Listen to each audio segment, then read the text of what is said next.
What's going on, guys? Welcome to SlangCast Live Friday Night Chill. We're here. We're going to have some fun tonight. Thank you for watching. Thank you for joining. Tonight, we're going to bring everybody right in. We do have Flip the Script Gaming, and Gabriel T Black is joining us tonight as well. So we are going to bring them both in right now. What's going on, guys? What's up, Jeff? Look at this cast here. Back again.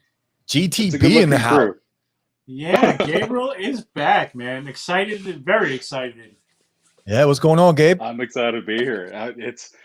What do you mean what's going on with me? Nothing. This is an Apple week through and through, plus Pixel 5. But no, I'm jazzed. This is a good week. I like how you did that. Apple Week plus Pixel 5.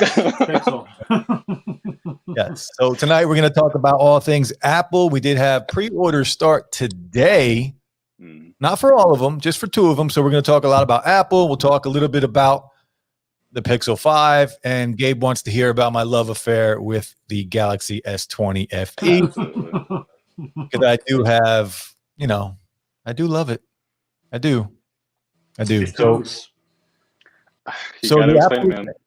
Huh? I said you got to explain it. I do. It's just a great phone for the price. Value, bang for buck. I'm all about value, right? So what do we get? What do we pay for it? And the FE is just a solid device. There's a bunch of devices, though, in that price range that are really good right now. So we're going to talk about it. We're going to start. Gabe, I want to know your opinion on the Apple event. We won't talk about pre-orders yet. Just tell me about what the show they put on the other day. Finally, it feels so cathartic. I mean, we were waiting for it last month. It's here. The overall event was stellar. They're obviously having fun now at this point with the production style. They have the dollhouse transitions. And then you got into the products. Did not think the HomePod Mini was going to be the first product announced, but was thinking about it. It makes sense, kind of get it out of the way because people want the iPhone 12 announcement, so they'll hang around. I like the HomePod Mini. It's so cute. It's like a little Pixar character. It was I don't know. I liked it. I'm probably going to get a couple. Cute's a good word for it.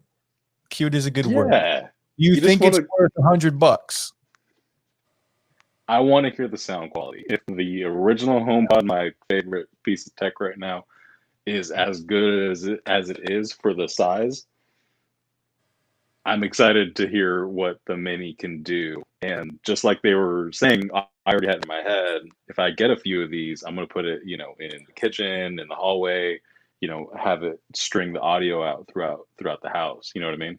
Yeah, that's right. You did say that your go-to gadget was a HomePod. Well, let's be real. You can Apple's not going to put something out unless it's quality, right? It's going to sound really good. We all know that. Mm-hmm. So many people would argue that point, though. They're going to be like, it's not quality, it's overpriced, it's hype. I'm like, no, it's a good product. See, I'm torn with this product because do I think it's going to be worth the price? Yeah, it's going to sound really good. We know Apple releases things and they just work. It's going to be seamless, with the ecosystem. But it doesn't have Bluetooth. It's a speaker. What? It's wait. It doesn't have Bluetooth? At its core, it is a speaker that plays music. Wait, so how do you connect at it? its core, plug your it's phone an into Apple it? appendage that plays music. Right? That's the one thing. They could have charged $5-10 more if they just added Bluetooth. Wait, so it doesn't have Bluetooth? No. Okay, so does it just play the music that you already have downloaded onto your Apple account, or do you plug it in? How does this work? School them, Gabe. Teach them. They're using Wi-Fi connectivity with the HomePod and AirPlay, if I'm not mistaken. Okay. You're right. Mm-hmm. Okay, so if everything's connected to your Wi-Fi, basically that's the Bluetooth that they're using. Oh, yeah. I mean, okay, I can see that. What if you don't have Wi-Fi? Yeah. What if you? Yes. What if you don't have Wi-Fi? I believe AirPlay still works over non-Wi-Fi. I haven't tested that out. I would, I'm not the Do expert you on that. need a hotspot? Like, do you need to go down to the laundry, the laundry room and get Wi-Fi from over there? Like, get a hotspot? Like, what if You you know don't what? have Wi-Fi? I'm gonna test it out this week. I'm legit gonna test it out this week, and I'm gonna get back to you on that. I don't Did you know. It's buy not an one? acceptable answer. I'm gonna find out. Did you buy one? By the HomePod Mini? Yeah. Not yet. Are they When up for when can we order them? I don't know. I've been so focused on the iPhone. Yeah, I want to check actually. I want to know when we can order them because I'm not really sure when pre-orders start for that. Well, But listen, real quick, the sound is going to be pretty good, because Apple. So HomePod Mini, I'm looking at it right now. Yeah, it just says view pricing. You can't buy it yet. Order November 6th, and available on the 16th. Yeah, available starting the 16th. So that's right around my birthday. If you guys want to buy me a birthday present. Okay, so that's about 3 weeks, and yeah. So everybody drop $5 into the super chat. And, yeah, Digital Slang needs a HomePod Mini. He needs a HomePod Mini. But I need to clarify your point though. Like you said, it's at its core, it plays music and it's a speaker. Of course, that is a true statement, but it's not for the non-Apple user. Like that's just not who the market is. So they're gonna have AirPlay. They're gonna have the products. That telecom software feature that they announced. If you're in the ecosystem, that's going to be really useful. I can be upstairs and start yelling downstairs, "Hey, I need, or whatever." I do like it, and I am excited by it, and I probably will buy one because I don't have the original HomePod, and I do want to try it out, and it does look very interesting to me. So I do want one, but it's my job to pick it apart. Like. I'm not just going to sit here and say, oh, it doesn't need Bluetooth. No, it needs freaking Bluetooth. It's just my feeling. Husefa, what's up, man? How are you? Thanks for joining us. We appreciate you. So, Lou, did you see the Apple event? No, I did see highlights, and I looked at mostly everything for the iPhone 12. That's what I was looking at. And from what I saw, there were so many different kinds of iPhones. Like they're trying to appeal to everybody here, which is a good thing. But will that oversaturate the market? No. You don't think so? No way. There are millions of people who love Apple and who will be buying iPhones, whether they release 10 of them or 4. Like, what's the cheapest model of the iPhone 12 that they are releasing? That would be the Mini. Okay, and how much is that running? What is that, $699, I think? $699, yep. They have a phone at every price point from $399 starting with SE up to $1099 with the Pro Max. Except for the $899 price point, they don't have one there. But every other $100 price point is filled. Yeah. Okay. And so today pre-order started for the iPhone 12 and for the 12 Pro only. Both models 6.1 inch, right? And then in November, we'll be able to pre-order the Mini and the Pro Max. Which one are you getting, Gabe? Yeah, what did you guys do any pre-orders? Both of you. What'd you say, Lou? Did you guys order any of them? Yeah, I ordered the iPhone 12 today. Not the Pro, the regular 12. Okay. What about you, Gabe? I did not pre-order today. I did go through the motions because I'm already up at 5 anyway.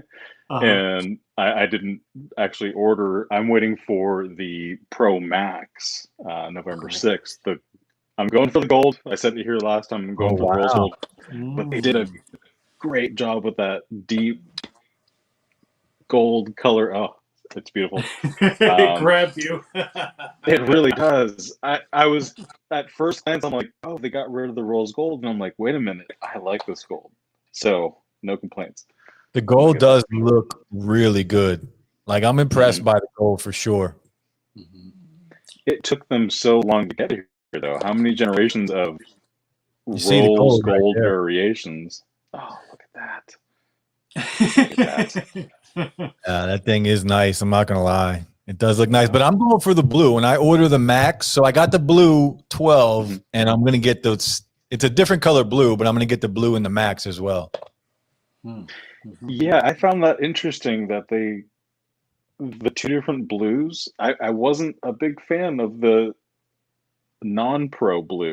What did you think of those? I wish it was more navy, to be honest with you. Okay. But is it more like a powdered blue? It's on the screen. I'm sure once I get it in my hand, I'm going to really enjoy it. But I don't know. I don't know what to think. I wish it was, all the rumors, the leaks and the rumors for the last, I don't know what, 5-6 months, we're talking about navy. Yeah. So I am a little disappointed that it is not navy. See, that reminds me of the iPhone 5 slate. The slate gray, the one that I just unboxed the other day. For the 5? Yeah, I just posted a video up like 2 days ago unboxing a brand new iPhone 5 slate gray. Yeah, I saw that.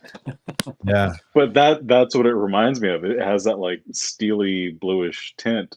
Yeah, they call it Pacific blue. Yeah, it's like a gunmetal blue, sort of. Yeah, I'm not overly excited about it, but maybe I'll get the gold. I think everybody's going to get the gold. And that's it. That's the thing. Everybody's going to get the gold because that's what I saw on the Twitter timeline. Everybody loving the gold. And graphite is just space gray, basically. Right. That's the basic. But that's why I thought about the blue, because everybody's going to get the gold. I don't want to be like everybody else. Then get the gunmetal blue. If you don't want to be like everybody else, get the white and silver, because I feel like that's probably the least, at least in my opinion. That's true. Yeah. Nobody. But I mean, that blue looks. It looks new. It does, even though it's not that shade of blue. It kind of looks like this color, stands out from the rest. It's going to look. They're all going to sell really well today. I will say this. Usually, I've tried to pre-order an iPhone for the past 5 years, and I never was able to really be like the first one to get it. You know what I mean? Like where the shipping dates would always be pushed back a week or 2 weeks. Today, I got so lucky. It literally took me 10 seconds and I was already done. Because I put my info in. You know how you put your info in and you get ready for it? So all that was in. So all I did, the first try, getting onto the App Store, loaded right up, went right to checkout, hit checkout. I was literally done in about 10 seconds. Yeah. Wow. Okay. It was great. Did he give you the little turn for a minute and make you nervous? The little spinny thing? Nope. No? It went right through, huh? Right through. Wow. Are you on the Apple upgrade program? No. Nope. Okay. I'm a bit of a whatever you call a charlatan for this program. I am obsessed with it because I've already gone through the whole authorization, picking the phone, all that stuff. I just literally just have to click order with that program. I did that last year and it was so beautiful. I even traded in. I traded in my iPhone 11 Pro Max today for that phone. Wow. So but I put all that in prior, and I just buy my phones outright. I don't ever do anything except for that Fold 2. I had to finance that because Dirty Fresh. What do you think about the Jarek app? I don't know what that is. Yeah, I don't know what that is either, man. Never even heard of it. If I knew, I would have an opinion, maybe. Yeah, yeah. It sounds a little fishy. Not gonna lie. The Jarek app sounds a little fishy. So you're definitely going with the gold 11 Pro Max or 12 Pro Max, excuse me. And Lou, are you getting a new iPhone, Lou? No. I have the iPhone 11, and I will stick with this for the next few years. Like I said, I went from the 6 to an 11.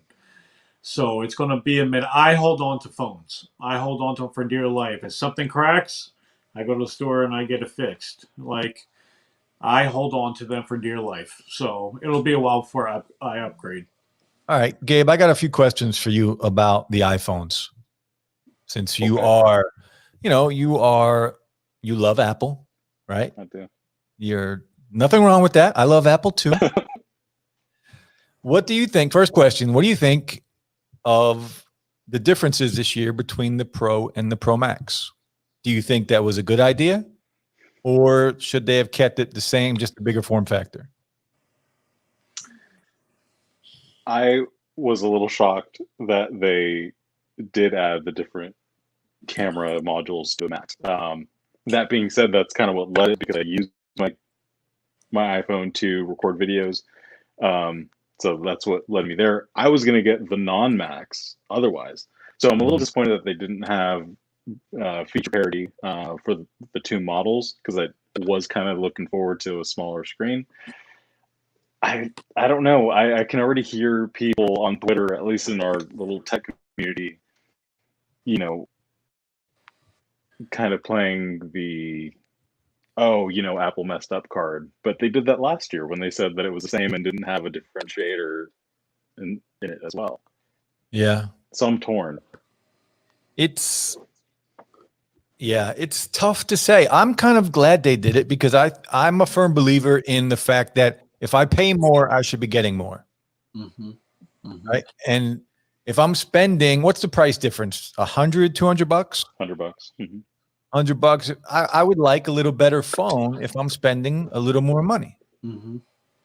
I see the argument on both sides, right? Not everybody wants that giant phone. Some people want the best of the best, but in a smaller form factor. Right. Yeah. So it's kind of hard. It's kind of hard to, I don't know. I see both sides of it. But this is where we get into like a bit of semantics and like the nitpicking on the monikers, right? Because, when the Pro line was released, it's like, okay, what really makes this Pro? And it's, the materials and all that stuff.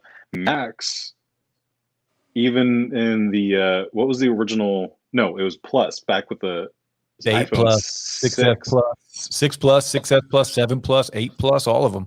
Yeah, that just meant literally you have a bigger screen. And that to me is what Max equates to. Like, it's literally just saying you're going to have feature parity on the two models. It's just stretched out a little bit.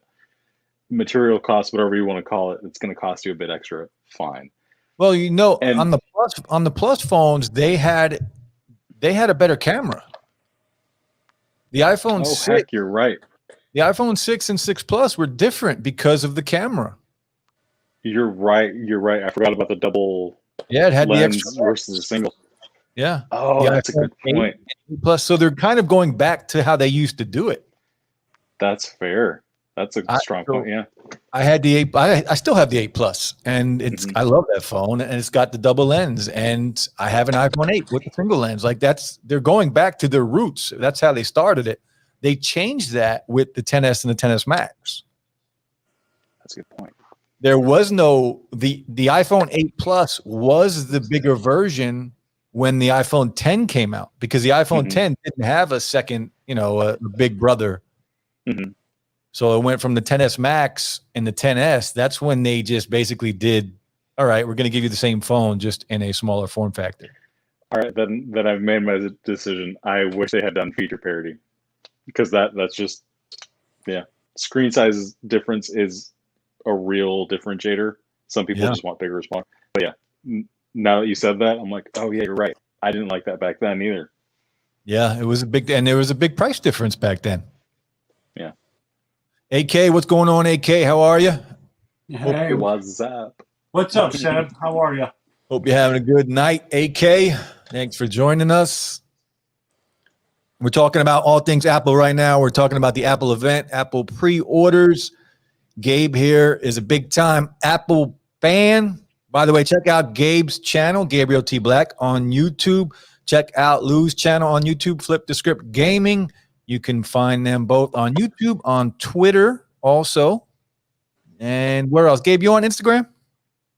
Not on Instagram. It's still under construction. I actually labeled it since our last conversation. But if I may plug shamelessly, I did start a stream of consciousness podcast myself. Also, Gabriel T Black. So it's just a way to get longer form. That's great. Excuse me, I'm choking over here. You started that with Anchor, right? On Anchor? I did. Yeah, it's super easy to use. I was like, Anchor. you know what? I just want to get my thoughts out there without, having to prepare video and edit and just have a stream of consciousness. And yeah, I picked Your up Anchor. podcast is actually very good, man. I like it. I like it a lot. Thank you. Yeah, so check them out on Anchor.fm, right? Correct. Anchor.fm. Now, did you add the other ones you can add? Are you on iTunes or Google Podcasts or anything? I've been getting the little email notification saying that I'm on a new streaming service. You can sign up for like 9 of them through Anchor. Yeah. So yeah, find them on Anchor. You could probably find them on Google Podcasts, on iTunes. Yep. There's a ton of them that you're going to be on Spotify. You're going to be on Spotify. Overcast. Yeah. So check them out there. You can also find SlangCast on Anchor.fm as well as iTunes and Google Podcasts. And every time we do a live stream here, the audio here will also be uploaded as a podcast. So if you want to listen to it, you can go check that out. And again, thank you, Gabriel T Black and Flip the Script, for joining us here on Friday night, talking all things Apple. As always. What else is going on with Apple? What about the Air? I was going to say AirPods, but not AirPods. We're talking about the iPad Air. Yes, the iPad Air. Okay. Let me ask this. I know we touched on it last conversation. What do you think on the delay of the releases between the announcement, obviously, and then the iPhone announcement? I hated it. it. Okay. Why? Are you okay with it? This is where my inner marketing geek comes out. I'm like, this was genius. You have now owned 2 months straight of conversation around Apple. I understand that they had to delay the Air because of the A14. That's right. Well, they didn't say that, but that's my opinion. That's exactly what they want the iPhone to be the flagship. Of course. Mm-hmm. As you should. I agree. And so they prove that because you can't. They're not. What is it? What's the date? Next Tuesday for the iPad Air when they start shipping or something? I think it's the 6th. The same day as the pre-orders. It's the day after the iPhone, isn't it? Hold on. Let me check here. I will tell you what, the iPad Air looks amazing. It does. But yes, you're right. Upgrade my. You're absolutely right. They want the A14 chip to be, I guess, more prominent when we're talking about the iPhone instead of the iPad Air. Mm-hmm. Mm-hmm. And that's understandable. And you're right. It was a brilliant move on their part for what they did with the shipping dates and all that. But as a consumer who wants to buy it, I hated it. Right? But it's too much of a tease. It's brilliant. It's a brilliant business move, but still, as somebody who just wants to buy it, you know who Everyday Dad is? Oh, yeah. Yeah. Did you see all his posts about the iPad Air? Yes, he's been watching diligently every day. Every day, because he keeps going onto the Apple website and refreshing to see if he can buy it yet for weeks. That's like me with the freaking Xbox Series X, man. I'm at work working on my one screen on the double screen. I'm like, refresh. Out of stock. Damn, refresh. Constant. Have you seen the gameplay? Sorry to go on a tangent, but did you see the gameplay for the Series X yet? I saw a couple of the older games that, past games, and I'm like, yeah, that's great. But guess what? I beat those already. Show me something that's coming out that I haven't played. Show me some more Assassin's Creed. Show me some Medium. Show me this. Show me that. Don't show me Gears 5 that I played and beat last year. Like, I could care less. It's upgraded. 60 frames per second. 100 frames. I don't care. I beat it. I deleted it off my system. Give me something new. Oh, what do you got there? Another tease. A Giants Cup. Oh man, yeah. This is just iced tea. This is like Arizona iced tea, but this is a Giants cup for you football fans out there. I know they suck, but I still love them. Yeah, how's Daniel Jones doing over there, buddy? It doesn't matter. Yeah, It doesn't matter. yeah. The Steelers and that D. Lens of Wisdom, what's going on? Lens of Wisdom, how are you? Thank you for joining. What's up, Lens? So, yeah, we're talking about the iPad Air. Look, I'm excited about the iPad Air. If I did not have an iPad Pro, I would absolutely be buying the iPad Air. Without a doubt, 100%. I still want it. Mm-hmm. I'm not going to because I have the iPad Air. I'm actually looking at this stream on the iPad Pro. But are you picking it up? Nope. I have here. I'll even show off. I have my lovely 2018. It's exactly your setup that you just showed is exactly what I'm using right now on the stream. Mm-hmm. Yeah, exactly. There you go. Same exact thing. I do have an iPad Air 2 from back in the day. I believe it was at 2014, 15. I could be mistaken by year. Yeah. I have that just as an extra iPad laying around, kind of throw in the bag kind of thing. iPad so Air that might get an upgrade. iPad. That's a good iPad. Phenomenal. I wish more people would still kind of rant about it in 2020 because it has the laminated screen. It has everything that the Air didn't become, if that makes sense.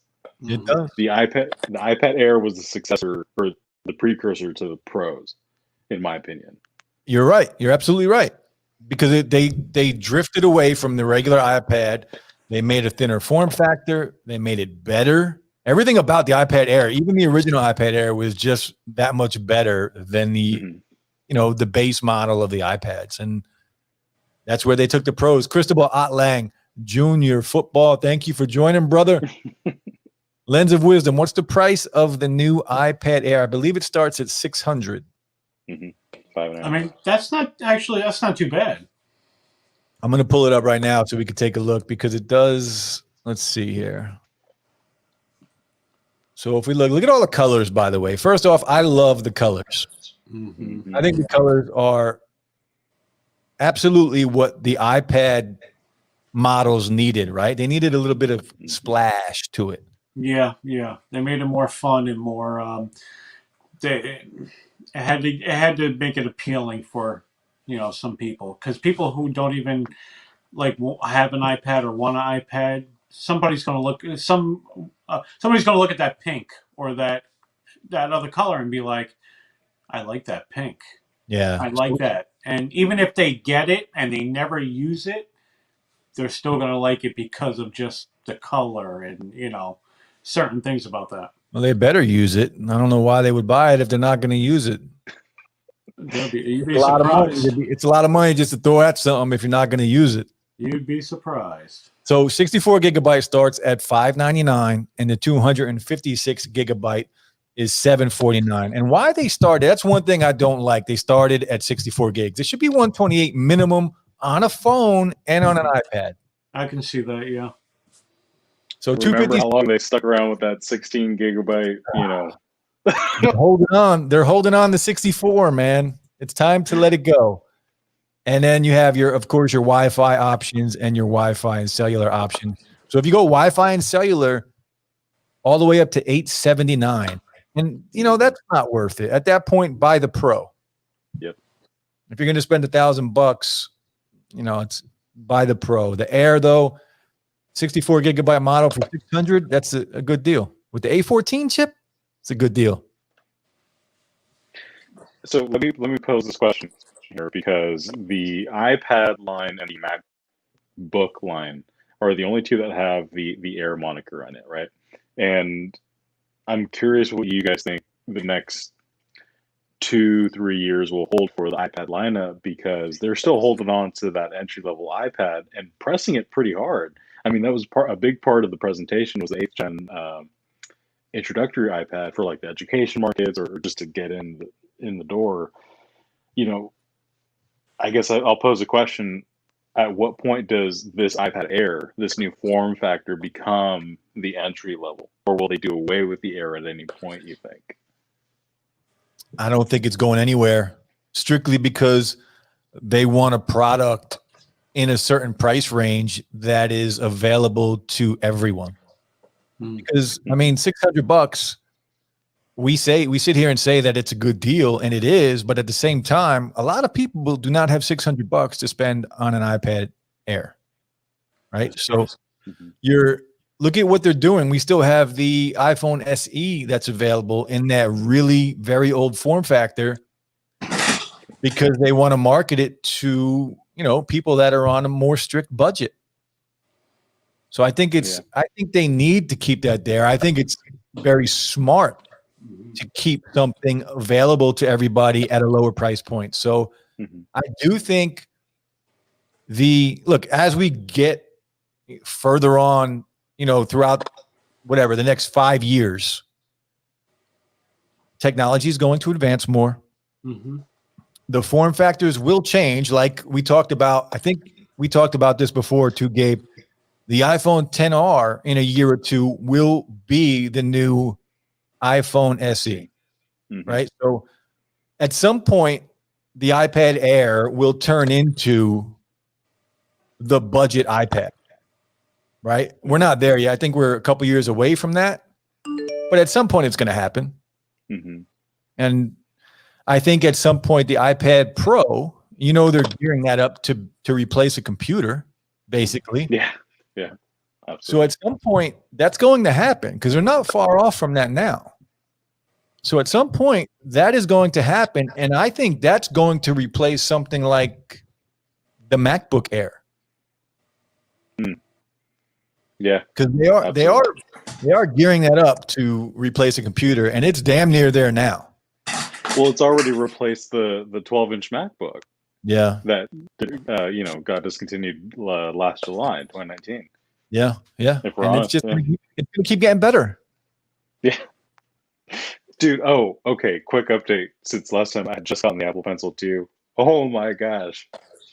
Anybody who has a Pro needs to get an Apple Pencil. Yeah, 2 in this case. I just had to throw that in there. Yeah, this guy right here. Oh. So I do have a video dropping soon. I have a replacement for the Apple Pencil that is $17. Whoa. So if you don't want to spend $150 on an Apple Pencil, I do have something very similar. Not as good. It's not as good. Don't get me wrong. It's not as good, but it is very similar to basically everything that the Apple Pencil can do. That's interesting. From the magnet and everything. Oh, okay. I was already trying to think of questions on that's one of them. Yeah. The one major difference is it doesn't charge when it sits on top of your iPad with the magnet. You do have to plug it in with USB Type-C. But the charge lasts for weeks. So you do have to plug it in, but once it's plugged in, it's going to act just like the Apple Pencil 2. Okay. And it's $17. D Hale, Men for Life. What up, fellas? What's going on? D Hale, thank you for joining us. How are you? Yes, G-Men. Giants for life, even though they're terrible. Oh, man. Bradley Boy J, what's up? Thoughts on Apple stock? I wish I had some. I can tell you that. It's going to do what it's going to do. I have a friend who her and her husband bought Apple stock years ago. And I mean a long time ago when it was affordable, right? And he had a lot of it, and he actually wanted to buy a house. So, this was maybe 15 years ago. He sold it. And granted, he made enough to buy a house, but could you imagine if he still had that stock today? Yeah. I can't fault him. I know people always say, like, oh, you pulled out the wrong time for stocks or whatever, but it's like, you got to do what's best for you. You don't know that it's going to grow to what it is. There's no way to know that. Yeah, and at the time when he pulled that money out, he was thrilled. Right? It did what it was supposed to do. It made him money. It allowed him to buy a house. So, again, I wish I had some Apple stock. I don't. It's just too damn expensive to get into. Even after the split? Yeah, I can't afford it. I can't afford it. I'm buying phones, man. I can't. You're buying Galaxy Z Folds. How many damn phones I got here? And you know how many phones I have incoming at the moment? I'm waiting on 3 phones as we speak. Oh, yeah. So actually, that's a great pivot point. Tell us about the phones that are incoming. So I have 3 phones. I have, well, it kind of works out. I have a budget phone coming in, which is the Poco X3, right? Which I'm super excited for this phone. I'm really excited about this phone. If you guys haven't seen all the reviews, check out the reviews on YouTube for the Poco X3. Awesome phone. Now, I could have bought it on Amazon, but I bought it from AliExpress because it was only $200. On Amazon, it's like $350. All right, so it'll be in 30 to 60 working days, something like that, right? Yeah, but it's already been about a month. So I should have it, I think, Monday. Oh, that's pretty good. Okay. And then the second phone I bought, and you know, I'm torn about this one. Oh, what was that?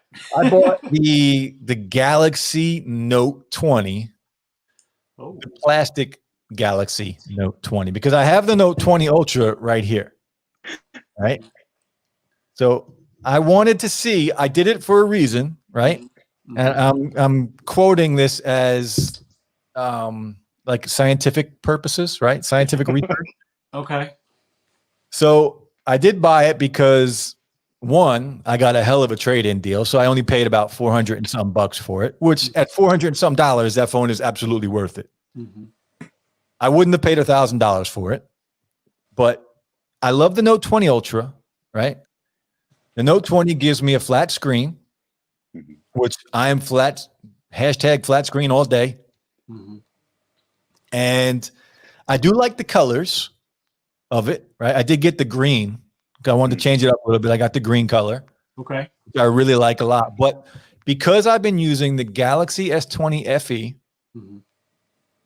as my daily driver, and that is a plastic phone. Granted, it's a lot cheaper. It's $699 for that phone. And I traded in a phone and I got it for $300. But because that phone has a flat display and it's plastic and I freaking love it, I wanted to try the Note 20. I love the Note series. I love the S Pen. It's a little bigger form factor than the FE. I only paid $400 and some bucks for it. So I wanted to try it. And I'm excited to get it. I'm excited to use it. There's not a lot of videos on it compared to other phones in the market. So I'm going to make a bunch of videos on it, which I'm excited about. And the third phone I bought was the iPhone 12 today. In blue, not the Pro. I honestly think the Pro is a waste of money. We did not talk about this. Yeah. Talk about that, Jeff. Talk about I think the Pro is a waste of money. Gabe, tell me the difference between the 12 and the 12 Pro. 12 and 12 Pro. I see what you're saying. You're not saying the Max. I got it now. Okay. Yeah, not the Max. The Max is worth it. Materials. Yeah, what else is the differentiator? One extra camera. Screen is the same. The camera. Yeah, one extra lens. Right. But other than that, nothing. I see what you're saying. There's so much more value in buying the iPhone 12 instead of the Pro. In my opinion, they're the exact same size, right? Exact same 6.1 inch screen, both OLED. Yep. And I guarantee you, if you put these two phones next to each other and take pictures, they're going to look pretty much the same.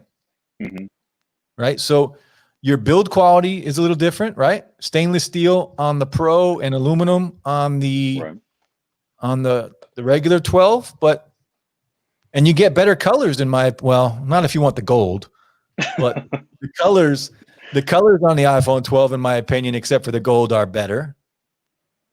So where's the value in spending the extra $300? It's $300 more, right? It's $999, isn't it?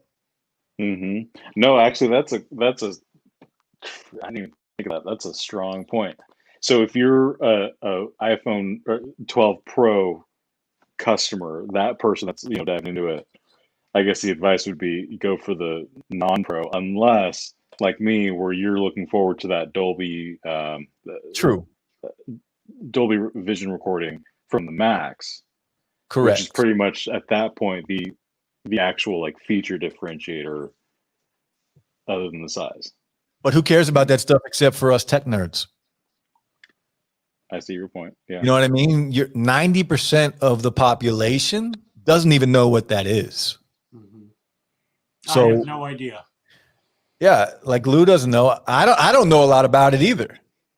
No. But I see the value. I just see value. That's what I always look for in a product that I either want to buy or talk about. Like, what kind of value is there? Like, is there a 300? And I want to check the pricing just to make sure it's a $300 price difference. Because it might not be. It might be a little less than that. The Pro starts at $999. The non-Pro is at $799. So it's $200 difference. But so $200. The Mini's at $699. So Okay, if you had to rank the 4 phones, let's say in terms of value, dollar to feature set, I'm assuming you would rank the non-Pro 6.1 at the top.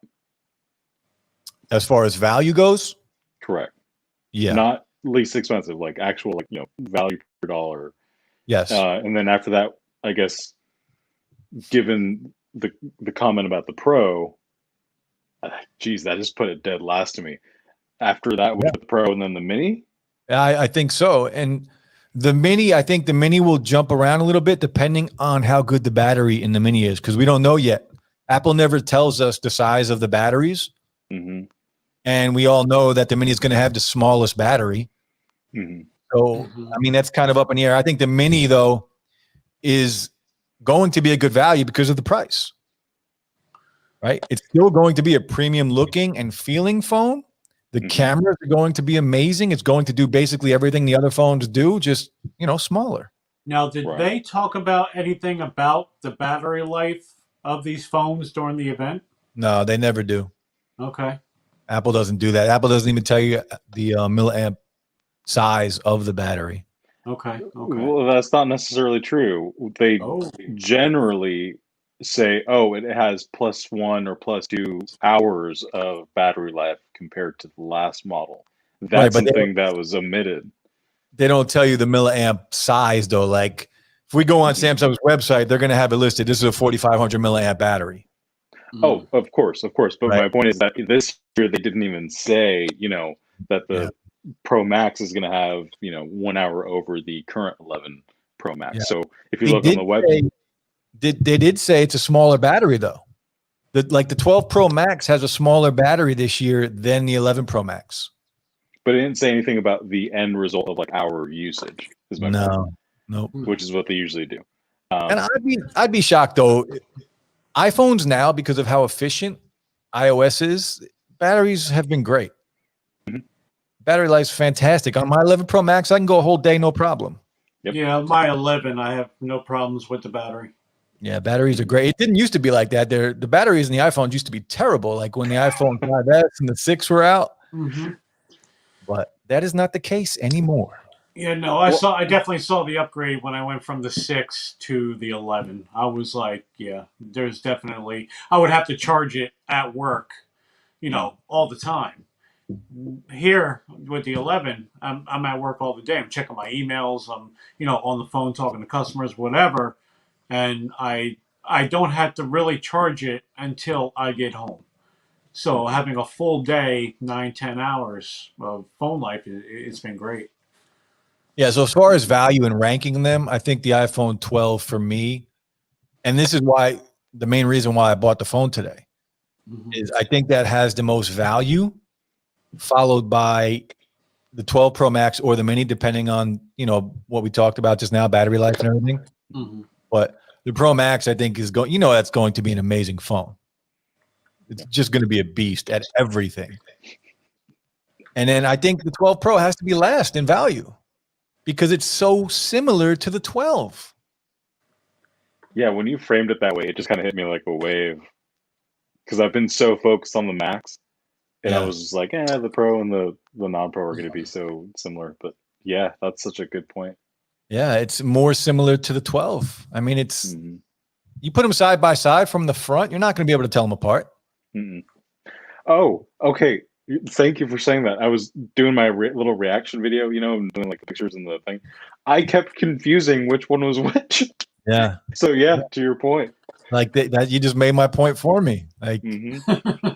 they're just very similar. And I think everybody's going, if everybody knew how similar they were, they're going to buy the one that's $200 cheaper. Yeah. Right. But I don't think a lot of people do their research though. I think a lot of people are just going to be like, oh, the 12 Pro. Right.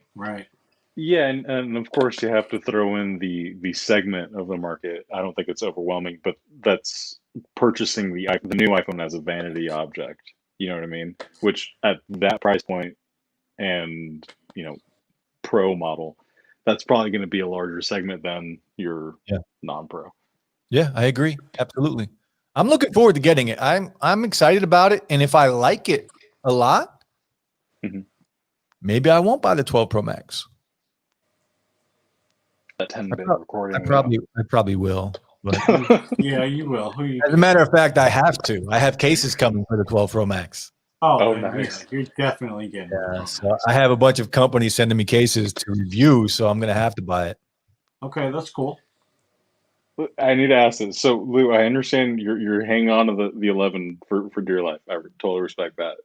If you were going to be in the market this year, if you were upgrading, now having this conversation, talking it out, which one would you go for? I would just go for the regular.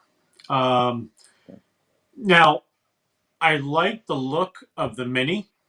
I think that actually looks pretty cool because it kind of reminds me of like the 3GS that I used to have. And it's like, oh, it's small, it's cool. My hands are dainty, it fits. You do have dainty hands. Yeah, can you play the music, please? Thank you. Oh, jeez. Okay. There's music now. Oh yeah. This is Lou's theme song. Yeah. Dainty. So I would just get the regular, and that's just. And I don't know anything about the Pro. I don't know anything about the Max. I would just go for the regular, and just keep it straight like that. And I think like a lot of people like me, who don't know about all the different models, would say the same thing. But like, there's people like my brother-in-law. He has Samsung now, but before, every iPhone he used to get used to be the big model. So like for him, if he was to jump to iPhone, he would get the big model. I think it's what that person would usually get. Like he would get it just because it's bigger, not because it has more memory or has better camera or this or that. He just went because it's bigger and bigger size. Like for me, I would just go for the regular, and that makes sense. Not a one of those big Pro Max people. It's because you got dainty hands. That's the only reason. Pretty dainty, or I'll go with the Mini because, like I said, it reminds me of the Mini will look gigantic in those little hands of yours. Yeah, I'm telling you, man. Yeah, I gotta hold it with two hands. I'll tell you what. I wish. What was that movie? Remember that movie, Scary Movie? Yes. He was like the butler. He had those little tiny baby. Oh, yeah. Carving the turkey. Carving a turkey with his crooked fingers. Yeah, he was trying to save the dude from falling out the window with his little hand. Yeah. I do wish I watch this. I wish I can get a hold of the Mini. Like it looks cool. Do you know who Nick Ackerman is? Sounds familiar. He's a big time YouTuber. Gabe, you should check out his channel, Nick Ackerman. He does tons and tons of phone videos. Okay. Like big time YouTuber, and his videos are great, but the last few days he's been comparing the size of the iPhone Mini against like the iPhone 7, against the iPhone 8. And it's very similar in size to those phones. I do want to play with it, but I don't think I would use it as my daily driver. I'm getting a little old. It's kind of hard for me to see something that small. Right. Which is another reason why I need the big phones. Yeah, and changing the font level just isn't going to do it. Not on that size of a phone, no. Yeah. So, Gabe, Next phone question for you. You do want to try the Pixel 5, correct? I do. I've put this out into the Twitter sphere where I don't feel fair not having a balanced perspective. I do love Apple, but I want to experience true Google, and that would be the 4A or the 5. And the 5 just looks so solid now compared to the 4 from last year. Yeah, it's a big consideration. I'll put it that way. See, have you tried Android too? Like not stock Google, but like not stock Android, but like Samsung phones. I have, and I've never been a fan. I just think it's too much. It's a bit cartoony for me. I get that. Even my last main Android driver, which was a couple years ago, granted, I'm not arguing that, it was the HTC One MA. That was a clean build over Android. It wasn't stock, but it was just. It reminds me of like Oxygen OS in the sense that it's just a clean little overlay. Oxygen is clean. Very much. And so it's changed so much, and I've seen the progression that I'm like, okay, I think it's time for me to get a feel for it, before I start making judgments or anything. Well, yeah, I think you have to, especially you now as a reviewer. Like you have to know kind of every side of what you're talking about. Like I love Apple too. And for the first, I don't know, my first iPhone was the iPhone 3. I've had every iPhone since then.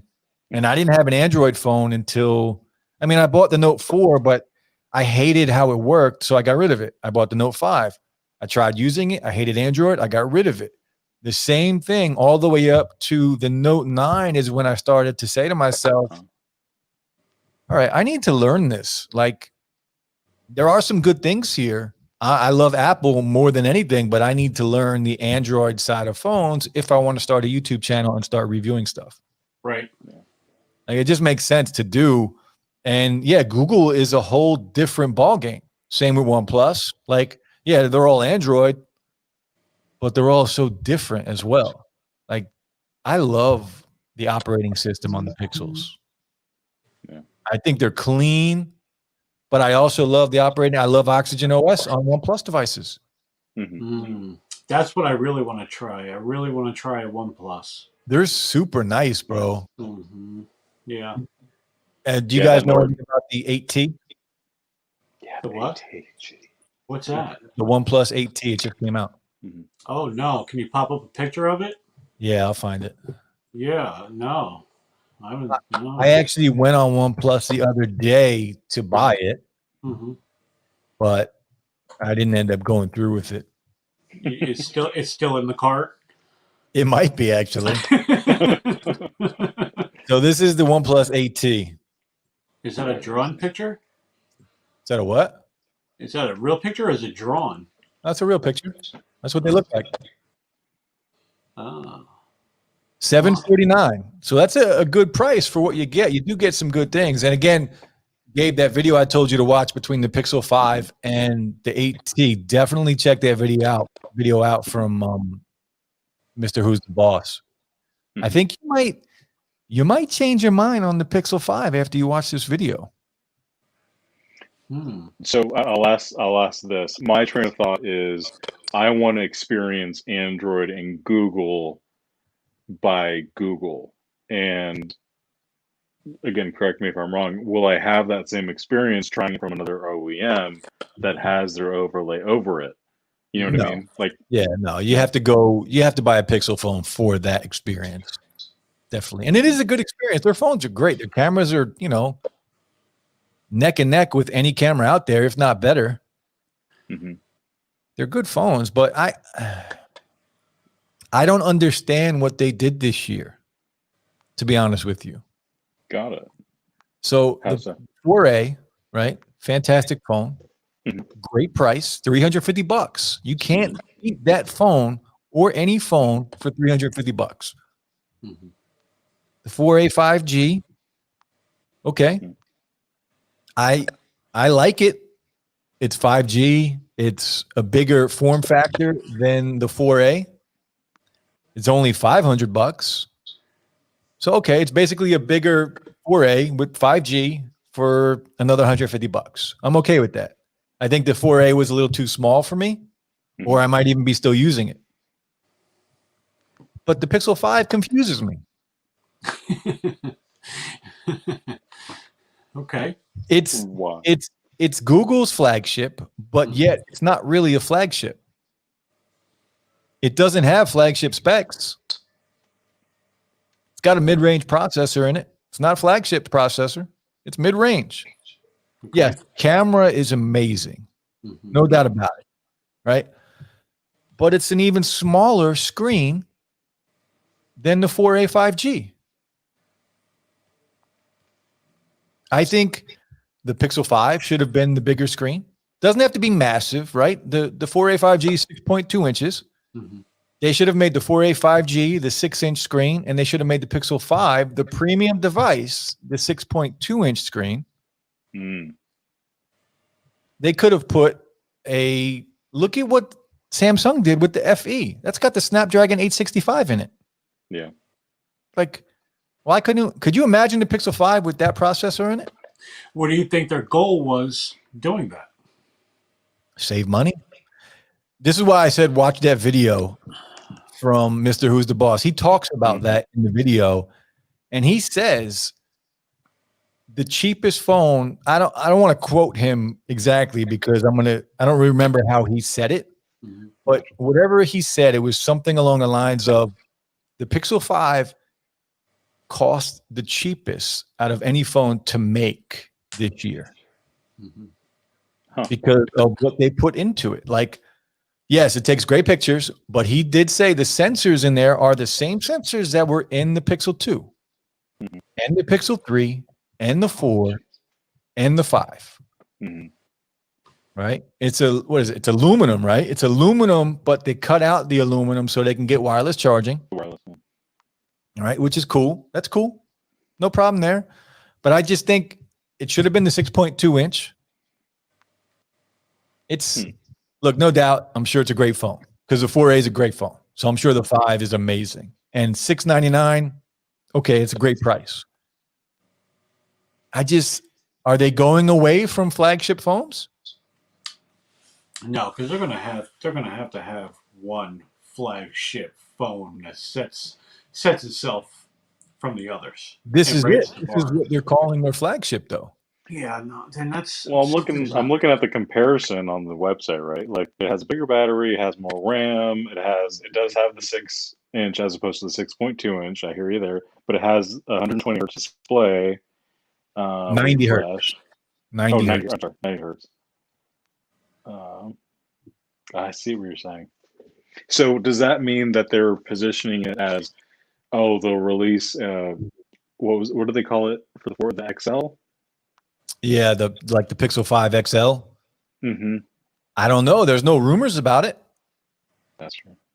You know, and they didn't even release the 4A 5G yet because I think they know a lot of people would prefer to buy that. The bigger screen. Like you can't buy the 4A 5G right now. Yeah, I don't know. I'm not really sure what they're trying to do. And if you look at the comparisons on YouTube, nobody's comparing the Pixel 5 to the flagship phones. They're comparing it to the S20 FE. They're comparing it to the OnePlus 8T, like the video I just told you to watch. Like they're comparing it to budget phones. Well, not budget, mid-range phones. Mid-range, yeah.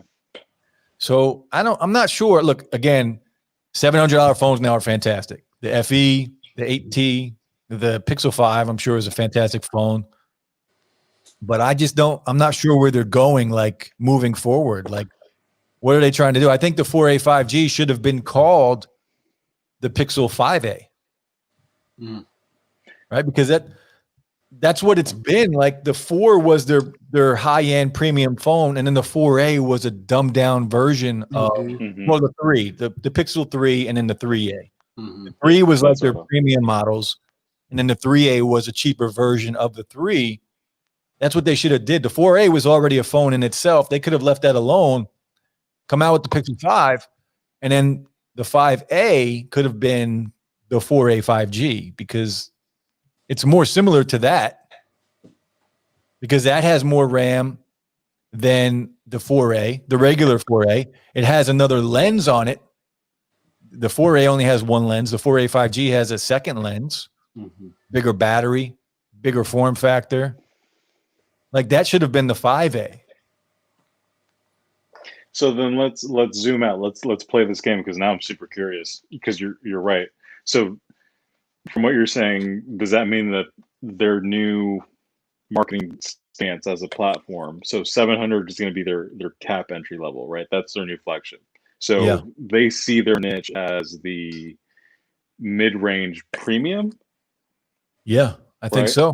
Yeah. And then just destroy the budget, right? So if they do a 5A for the 350 price, I'm just trying to think bigger picture here. The 5A would have been $500, right? The 4A could have stayed at, because the 4A was released at the beginning of the year, January, February, March, around there. They could have left that at 350, come out with the 5 and say, look, this is our new phone. Boom, here it is. $699, great price, great phone. And then a month or two later, come out with the 5A, which in turn would have been the 4A 5G, and say, all right, here we go. $500. Look what you can get now. Interesting. I think that would have been a better way to go about it. Now, look, I mean, I'm splitting hairs here. They're going to sell millions of each. But I'm just confused by where they go moving forward. Are they done with the $900 or $1,000 phones? I wouldn't fault them for it. No, because I mean, they're going to have to. They have to upgrade. It has to be something that the old phone didn't have. I mean, you can't. But they actually don't. The Pixel 5 has less features than exactly. So you can't take 2 steps backwards unless they're, I don't know. Well, they're going to sell millions, but at the same time, you can't take 2 steps backwards. Now, what if they went, say the Pixel 6 comes out and they do the same specs and the same thing as the Pixel 4? They take the step forward, which they already did already. Oh, Google, I said this in a stream on Viper's channel a while back, before the 4A was even announced. Look, the Pixel 3, the Pixel 4, all those cameras, the 4XL, the 3A, right? What did Google do wrong with those phones? Because the software was great. The hardware was great. It was the design of the actual phone. The bezel, the crazy notch on the 3XL. Remember that ugly thing? Right? Yeah, it was horrible. Even the Pixel 4, if you look at the Pixel 4 from the back, like remember that orange phone? The Pixel 4 looked amazing until you turned it over and looked at the screen. Right? But the phone itself was fantastic. Like the camera, what it did, the hardware, the software, all combined with Google's ecosystem works flawlessly. It's just the look. All they had to do was change the look of the phone on the screen. Right. And I said in the stream, on Viper's stream, if the 4A comes out with an all, like just a hole punch, just give us a hole punch with an all display, it's going to do amazing. That's all they needed to change. That's it. Just give us a full screen display with a hole punch. And you were talking about the bezel before when you showed the picture of the OneNote. Like that thing was clean. Didn't have whatever we were just looking at. It didn't have a bezel. It just had a clean phone. And the whole time we've been talking, I've been staring at this bezel on my phone. Yeah, bezels are a thing of the past. They really are. Yeah, and I'm like, damn, that other OneNote looks so nice and clean with no bezel, the full screen looked good. And now I'm trying to jump back into the conversation because I keep thinking about this bezel that I'm looking at on this phone. But I think that's all they needed to do. All Google needed to do was they took away a lot of the things, the bells and whistles, because they're just bells and whistles, right? You don't need them on a phone, but they took away a lot of the things that maybe mattered to some people, maybe didn't matter to other people. they were just additions to the phone, and that's why they lowered the price, right? Like the 4 and the 4 XL had more features than the Pixel 5, but it was also more money. So if they would have given us all those features with us, imagine the Pixel 5 with all the features of the Pixel 4, but with the screen and display of the Pixel 5 for $800, $900. Give me a 6.5 inch screen. It would be amazing. You want to talk about a premium phone? Maybe we'll get the Pixel 5a with a bigger form factor. I don't know. Give me a 6.5 inch Pixel with the screen of the Pixel 5, right? Just the hole punch. Give me 90 hertz. I don't even need 120. 90 hertz is fine. The camera, is going to be a beast. Sell that thing for 800, even 900, and it would fly off the shelves. So whose market are you going after with that $899 price point? Are you then going after the $1,000 flagships from it would. That would absolutely compete. That would compete with any $1,000, $1,100 flagship. Absolutely. Because of how good their software is and because of how good their cameras are. Right now, they're competing. I mean, look at all the videos. Nobody's comparing them to the Note 20 Ultras or anything. They're comparing them to the $699 market. Right. So right now, it seems like they're clearing out or attempting to clear out the field versus the OnePluses of the world. That $700 mid-range point, and even the budget phones, right? I don't think until they can cover that, they can then set back into the $1,000 realm where Apple and Samsung have that just locked in so steady every year. I think now you're talking it out. I'm like, okay, I think it's a smarter move then to go for that midfield where if you're the median, consumer, who are you going to trust more? OnePlus phone company that started a couple years ago that you may or may not have heard of before, or Google being like, hey, here's our clean product for the same price as the other guys you haven't heard of, for example. You know what I mean? Yeah, you're not wrong. Like, you're not wrong. They are going to dominate in this mid-range market. And they started that with the 4A at $350. Like, those phones were sold out forever. I ordered one maybe 5 months down the line, and it took a month to get here. Dang. Like, so yeah, I mean, they're going to be the kings of the mid-range market, no doubt. But even in the mid-range market, there's so much competition. And how much does the iPhone 12 cost? He wants to know. Any ideas? It starts at $699, so the same price as the Pixel 5. No, it's $799, right? The Mini is $699. The Mini is $699. Yeah. So $799 for the iPhone 12. So you're in direct competition with the iPhone 12, basically. The iPhone or the Samsung Galaxy S20 FE, the OnePlus 8T. Like, there's a lot of competition in that price range. All of them, in my opinion, are great phones. A lot of competition, but not with the name Google behind it.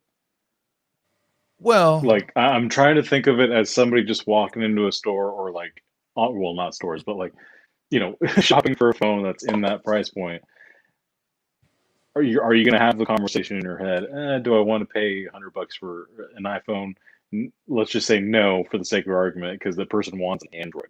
It's like, okay, I only have $700. I'm looking at the FE, and I'm looking at a plethora of other OEMs out there. But it's like, hey, I know Google's the software and the hardware, right? So here's my question to you. Saying that, here's my question.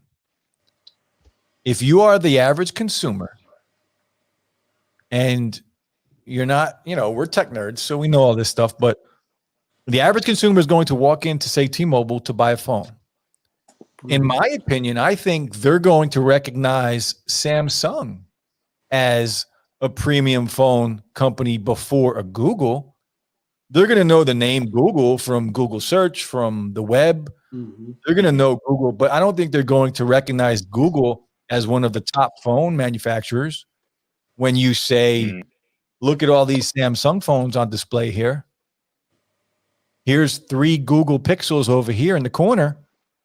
Here's 20 Samsung models on display. You know, like I think your average consumer doesn't really know how good Google phones are. No, they don't. We do. But yeah, I think that's a tough one to step outside of our knowledge base and be like, okay. No, the two basic names is Apple and Android. Yeah, if I know my family, like my sisters, if my sisters walk into a Verizon or a T-Mobile, they're not looking for a Google phone. I can guarantee you that. And it's not just because they don't know, right? They don't know. And I don't know. I think to be honest, I love it. I love the competition in the mid-range market. I think it's phenomenal. Great. You know, I have a love for the S20 FE. Yeah.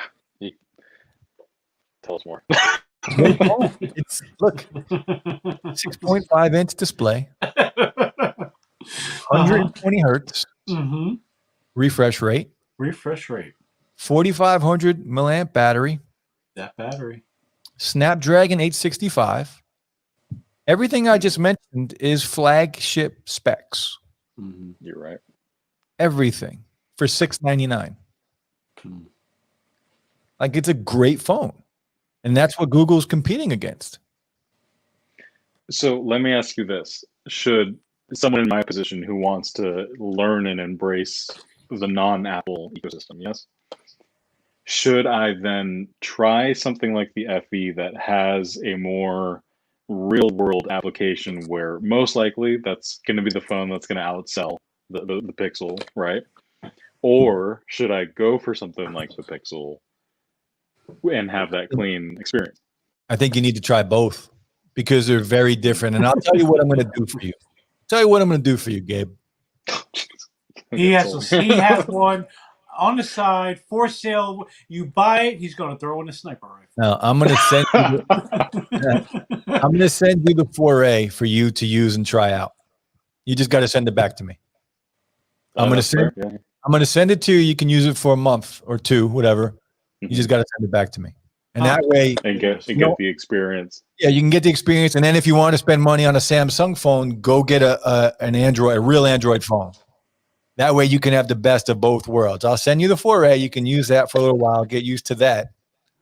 And then if you want to pick up an Android phone or a OnePlus phone, because OnePlus phones are Android, just a different version of Android. Lou, you would like you, and I think that's a good experiment. I mean, I want to help my fellow creators. So I'll send you the 4A because right now it's just sitting here. Yeah, don't say you're going to send me some. I'm not giving it back. Well, that's why I'm not sending you something because I know you won't give it back. Yeah, I'm greedy like that. And you're not making videos on it anyway right now. You're chilling. Well, no. You got a OneNote you want to give me? That'll be cool. A what? A OnePlus? Yeah, OnePlus. I don't. I do. I have a OnePlus 6T here. It's an older OnePlus, but I have a OnePlus 6T here in-house. Sweet. I'll send you a box with a return label, and you can just send it to me. But you're not going to give it back to me. No, I'm not. Then I'm going to have to hunt you down. And come get your OneNote. Yeah. Your OnePlus. What are your thoughts on the iPhone 12 mini, Gabe? I'm going to let you answer that.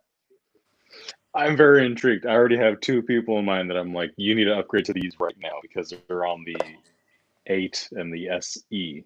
I love the return to the small form factor. I think we covered this a little bit. I am curious about the battery life, seeing as how it does have 5G. So I don't know. There's something cute about it. Small things. It is cute. I don't have dainty hands, but it's fun to use. Music, please. Thank you. One more time. That is so going to get me over. The 12 mini. I am excited for the 12 mini as well. I think it's very unique. I think it's a brilliant move. And I'm actually surprised. You just said you told somebody to upgrade from the SE to the mini, huh? Yeah, I have 2 people close to me who have not upgraded to the new form factor because the screens are too big, and it comes down to anatomy. Like, I know these people very well. They have small hands. Yeah. And so what's that? Dainty. Yeah, dainty. Yeah. To their credit, they are female, and so they are naturally. Females don't count. Females are allowed small hands. That's so foul, dude. I'm not trying to be rude. That's just the reality of it. They're smaller. I'm 6'1" and they're like 5'2". Yeah, whatever. You're faulty. Go ahead. I'm faulty. No, but that's what gets me excited about the Mini is that now you can have the smaller screen, the same body form factor of the 8 or the SE, right? Which is a phone that we all love. But now it's full screen and it has 5G, and you can, I don't know, just get more colors. Like, I don't know, it's one of those products that's like finally they're doing it for that segment of the market.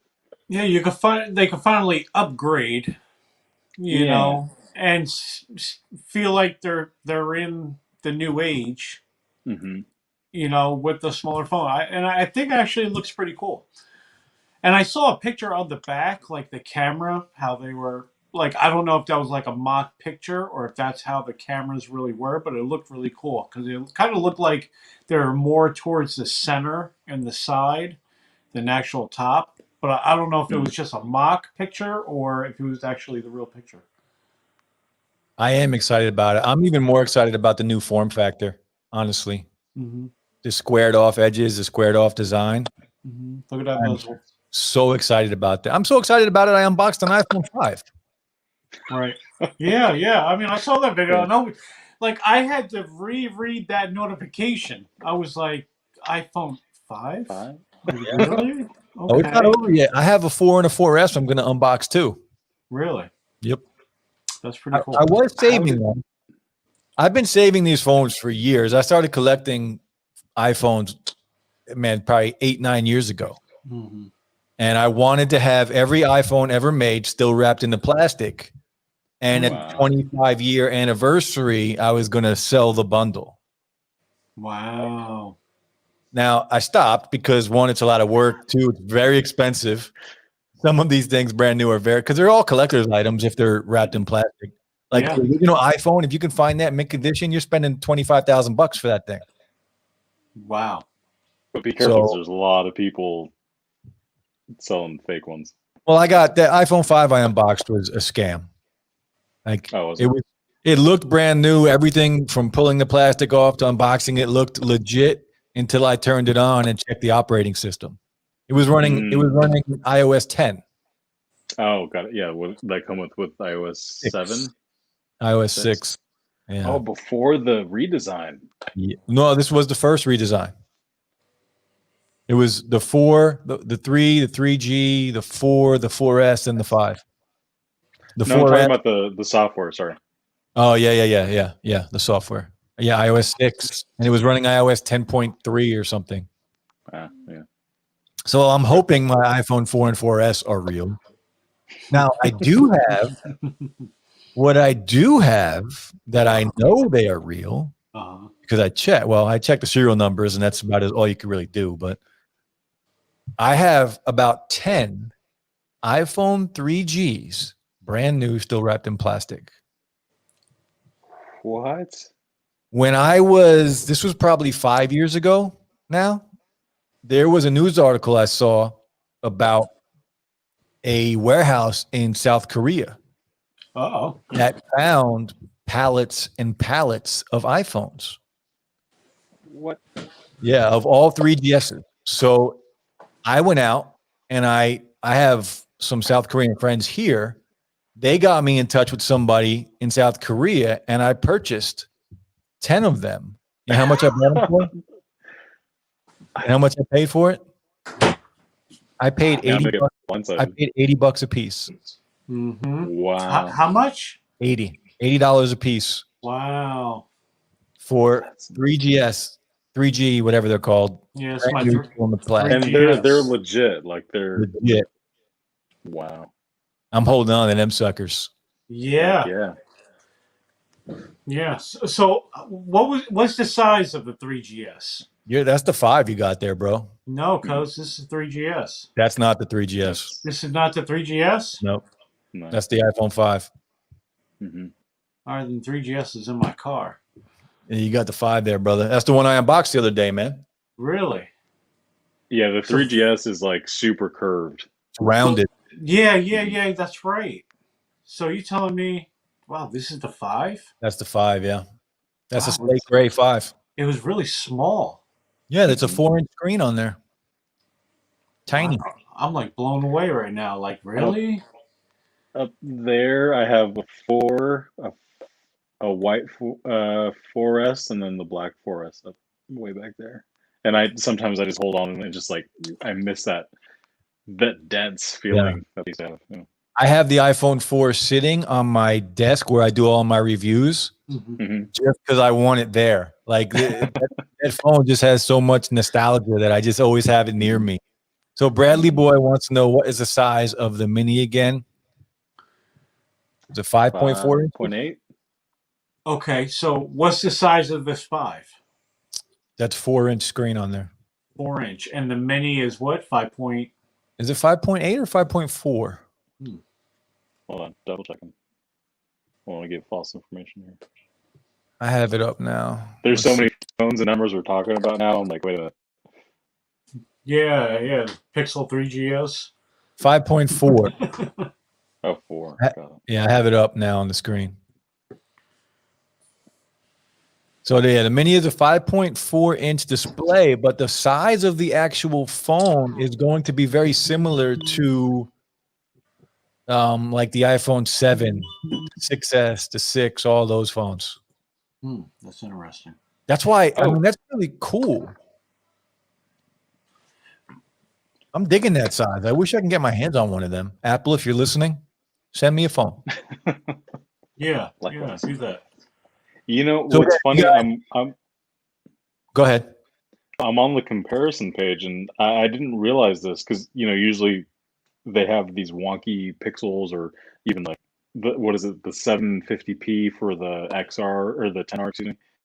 Yeah. They're going 1080p, well, and some change on the length for the Mini, so they're actually using some sort of a standard. That's interesting. I didn't even realize that until now. But look at the PPI though. That thing is going to be sharp. Yeah, 476. The PPI is 476 PPI. That's more pixels per inch than the 6.1 inch. It's the most dense, isn't it? Yeah, I'm looking at it now. That display is going to be super sharp, super clean. Wow. So yeah, 5.4 is be bright. Yeah, 5.4 on the Mini. It's going to be Apple. Send us phones. All right. I know we're small time, but send us phones. So D Hale says, I've never heard of a Google phone. See, this is my point. Interesting. He's never heard of a Google phone. Well, just so you know, Google makes fantastic phones. If you want to take some of the best pictures on any phone, anywhere, I think the best two phones when it comes down to pictures are the iPhones and the Pixels. Hands down, though, the iPhone takes the best video of any phone. But if you want great photos and you like Android, you're going to love a Pixel phone. So real quick, guys, we have been streaming for about an hour and 23 minutes already. Yeah, it's been a long one. Yeah, we're going to stay. We'll stay for a little longer if you guys want to stay for a little longer. Yeah, I have nothing but time. Shout out to everybody watching. Shout out to everybody listening on audio only. We appreciate you guys for joining us here. We are live here on SlangCast. You can find me on Digital Slang on YouTube, on Twitter, on Instagram, on Facebook, Digital Slang Media Group. You can find Gabriel T Black. Thank you for joining us. You can find him, Gabriel T Black, on YouTube, on Twitter mostly. Flip the Script Gaming on YouTube as well, and he is also on Twitter. Hit us up. You can find us. Talk to us. Come join us every Friday night here on SlangCast, where we talk tech. Absolutely. What else we got to talk about tonight? Can I bring up something? Yeah, man. For a week and a half, I've been clicking the refresh button on the Microsoft pre-order page for the Xbox Series X. I haven't had any luck. Yeah. It's out of stock, out of stock, out of stock. Why would you do one pre-order and then be out of stock? I could tell you why. Oh, I know why. They're Because waiting. they just wanted to get a few out there to get the people going. Yeah, like you're Okay? doing. Like And now, exactly like you're doing. and now, you know what they're doing? They're spitting it in my face. Yeah. Okay. Yeah. They're advertising everywhere. They're saying, look what they're going to do. Xbox Series X. Look what you're going to do. Look what you're going to be able to do. How can I do this if I can't order it? How? How, Sway? It's good marketing, bro. Yeah. Guess what? And Brilliant. it's making me angry. Okay. It's making me say, I don't want to hear about your advertisements anymore. I don't want to hear about it anymore. It doesn't matter though, because you know you're gonna buy it still. As soon as they release it, you're gonna go buy it. $4.99. I have it ready. Yeah, ready. Okay, ready. And everything's locked in. So as soon as I see it, click order. I see the drool. I see the drool coming out right now. Dude, do you know how many times I go on eBay and I'm like, these sons of bees are selling $700, $800, $1,200 for these things? Whoa. Okay, $1,300, $1,400 I saw. And I'm like, why can't you guys just put some in stock just for me? You're not Put wrong. one in stock for me. You're not wrong. I know. And then you see everybody on Twitter like, oh, I got my pre-order. I got my pre-order. And I'm just out in Twitter land like. Gabe, do you think he's upset? I was about to call him Lou, like you're turning the Hulk a little bit when you're like, yeah, well, see, angry. Like you guys love your tech. Like I don't even care how the games look. I want the console itself. Like I want to see the console in there. You know, I just want to be able to plug the wires into the console. I want to see it. I want to feel like, you know how you look for a phone or you look for something new, like that Galaxy Z Fold. You opened it up. You were like, this is great. That's what I want. I want to open up the box and I want to see the console. And all they're showing is gameplay of like all these old games, and it's like, okay, just stop showing me this. You know, show me something new. So make me thirsty again. You know, because this not being able to pre-order is not helping. Lou, you're looking pretty thirsty. And I'm going to talk about something else, Jeff. And I told you this. Early in the week. I pre-ordered G.I. Joe the game, and I pre-ordered it for the nostalgia. That game is didn't even know that was a game. Super trash. Of course it's trash. It's G.I. Joe. Trash. Of course it's trash. What did you expect? Did you expect it to be a good game? Let's be real. Did you expect it to be a good game? To be Cobra Commander and run things, okay? Like I wanted to pick Destro and go on a killing spree. You knew damn well that game was going to be trash.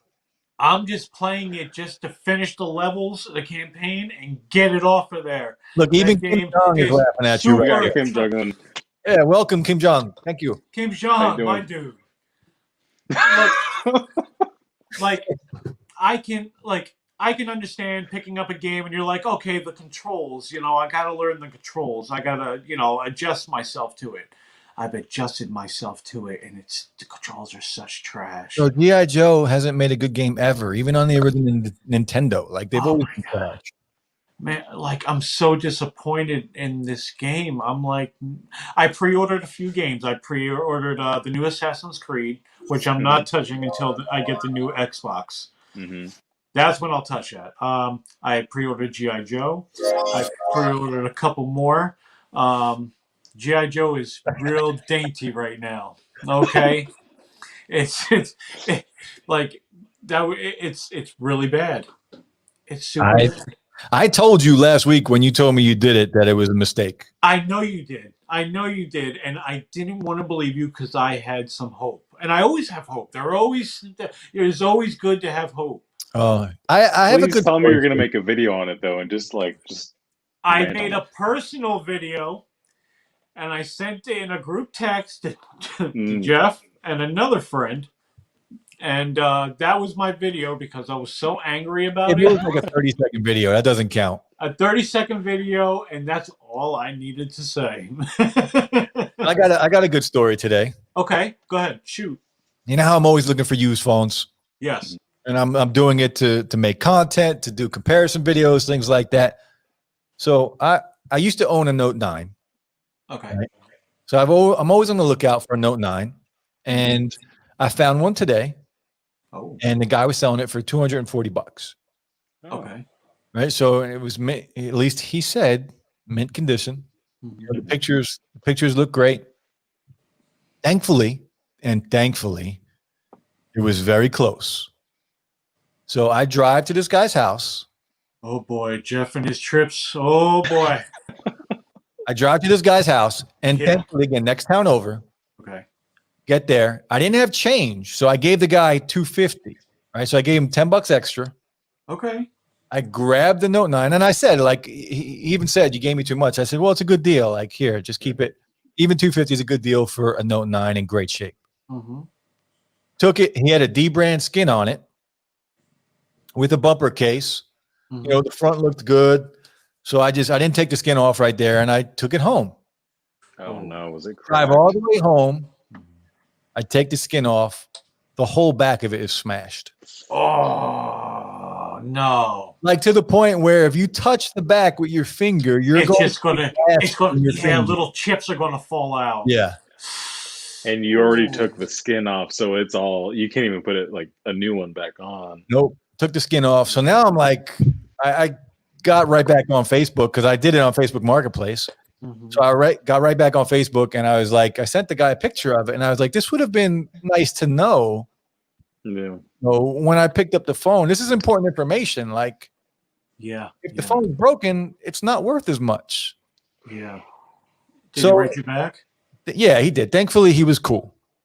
Okay. So thankfully, I think he thought I was trying to scam him, though, because he was like, all right, come get your money. So I was like, all right, I'm leaving, I'm on my way. Mm-hmm. So I started heading over there, and he was like, he texted back while I was driving, and he said, make sure you bring the skin too, which I didn't have. So I had to turn around again, go back and get the skin, because he must have thought like I took the phone home, took a broken Note 9 and was trying to get my money back and I was going to give him a broken Note 9. So I drove all the way back home, picked up the skin, drove all the way back. And when I got there, he was on the phone with T-Mobile because he wanted to know the serial number of the Note 9 he had. Oh. So then I gave him the phone back, and he checked to make sure it was the same phone. And I mean, that's fine, whatever. I'm not trying to scam you. I just want my damn money back because you sold me a busted phone. But he was cool. It turned up that it was the same phone, and he gave me my money back, and he was very apologetic, and that I appreciated that. But still. So he didn't know the phone was broke like that? Apparently. I don't know why you would put a D-brand skin on it. Right. I don't know there's a crack there. I don't think he ever expected me to take the D-brand skin off of it. Yeah. But if he didn't know, why would he be on the phone with T-Mobile asking if the serial number was the same?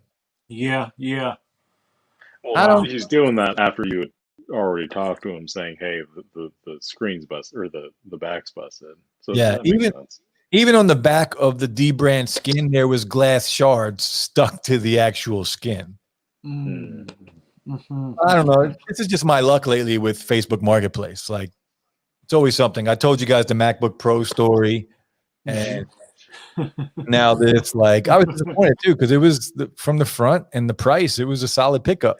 But no, you should just do like your own YouTube series, and it should be the Adventures of Digital Slang. Okay, and you should start recording these videos on your trips. And I think that would be very entertaining. To go pick up. Yeah, very entertaining. And then the people, you can record them, but blur out their faces and everything, but show the whole interaction thing. I think that would have been so many hits on YouTube. I agree with Lou. Those like reality shows that are like, the tow truck drivers or like I can't think right now. Those container boxes, whatever. It's the same kind of feel. I can already see it. Jeff's going in. Right, That's yeah, just going in, and then he buys like a phone or an iPad off of like a 75-year-old lady. He gets into an argument. She knows kung fu and starts whooping his ass. You know, like You think I'm that gonna would be post that video? I would I'm not totally. gonna I post that. mean, I that's would watch content, man. it. It'd be a lot of hits, actually. Yeah, it would. Digital Slang gets his ass beat live here on YouTube. Oh man, that'd be great. I actually do need to start doing some vlogs. I just received a package today from a company. They sent me it's called like the world's smallest vlogging 4K camera. Okay. So I need to start doing, I think the video that I have in mind is going to be a vlog style video. Mm-hmm. So maybe that's what I'll do. Maybe I'll buy something and vlog it. So when you get these deliveries to your place, do they leave them like in front of your door? Do they, ring the doorbell and you go down and pick it up? Like, how does that work? Man, I have 3 addresses right now where I get packages sent. If I know I'll get it during the week, I have it sent to my shop. Yeah.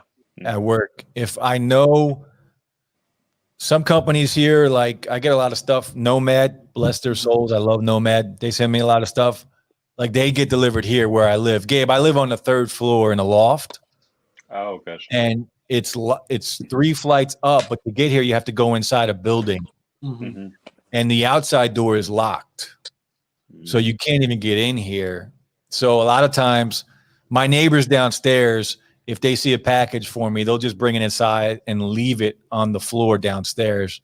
And if I know a package is coming, I'll just go check every now and then to see the package, which normally now it's every day there's a package coming. So, and then the 3rd place I get it sent to is my ex-wife's house. Mm-hmm. Like all my phones I get delivered, I send to her. It's only a town away and she works from home. So I know she's always going to be there. So like the Note 20 and all these Note phones I got, like they're all going to her. The iPhone, it's all going to her place. Mm-hmm. Yeah. Your place is a jinx for me, man. Every time I go there, something happens. Maybe you're the jinx. Maybe look, I lose my wallet.